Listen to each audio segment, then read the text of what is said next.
విశాఖపట్నంలో INR operation success 48 గంటల్లోనే ఇంటికి చేరారు బాధితులు. కాంబోడియాలో చిక్కుకున్న విశాఖ బాధితులకు సిపి రవిశంకర్ ఐఎన్ఆర్ బాసటగా నిలిచారు. సైబర్ క్రైమ్ గ్యాంగ్ చేతిలో చిత్రహింసలకు గురైన వారిని విశాఖకు రప్పించి శభాష్ అనిపించుకున్నారు. ఇంతకీ కంబోడియాలో విశాఖ వాసులు ఎందుకు చిక్కుకున్నారు? వారిని రప్పించేందుకు ఐఎన్ఆర్ చేసిన ఆపరేషన్ ఏంటి? సైబర్ క్రైమ్ కేటుగాళ్లు రోజుకో రూటులో నేరాలు చేస్తూ రెచ్చిపోతూనే ఉన్నారు. రూట్ చేంజ్ అంటూ ఇప్పుడు కొత్త పందా ఎంచుకున్నారు. ఉద్యోగాల పేరుతో భారతీయులను వాళ్ళ దేశాలకు తీసుకెళ్లి మన కంటిని మన వేళ్లతోనే పొడిచే ప్రయత్నం చేస్తున్నారు. అవును, సరిగ్గా ఇలాంటి కేసే విశాఖలో వెలుగులోకి వచ్చింది. కాంబోడియాలో ఉద్యోగాల పేరుతో మోసాలకు పాల్పడుతున్న ముఠా గుట్టు రట్టు చేశారు విశాఖ పోలీసులు. ఒక వ్యక్తి ఫిర్యాదుతో కంబోడియా గ్యాంగ్ డొంకనే పెకిలించారు విశాఖ సిపి రవిశంకర్ ఐఎన్ఆర్. ఈ కేసులో దేశవ్యాప్తంగా సైబర్ నేరాలకు పాల్పడుతున్న గ్యాంగ్ బాగోతాన్ని గుర్తించటమే కాదు, మానవ అక్రమ రవాణా కోణాన్ని వెలికితీశారు. ఇక ఈ కేసులో ఇప్పటికే విశాఖకు చెందిన 3 ఏజెంట్లను పోలీసులు అరెస్ట్ చేశారు.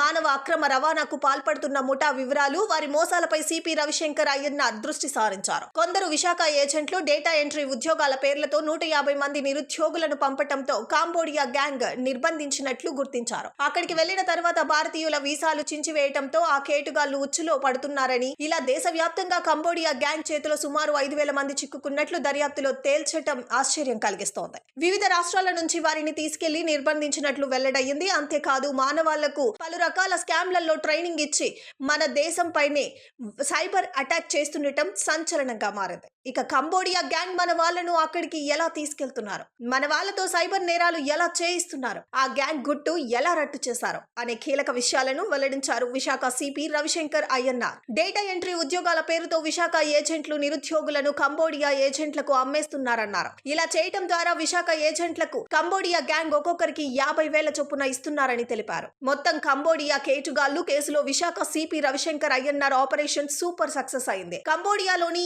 ఇండియన్ ఎంబసీ సహకారంతోనే 48 గంటల్లో బాధితులను తీసుకొచ్చి శభాష్ అనిపించుకున్నారు. ఇక దేశవ్యాప్తంగా జరిగిన సైబర్ స్కామ్ కు సంబంధించి డొంక కదిలించేందుకు సిద్ధమవుతున్నారు విశాఖ పోలీసులు.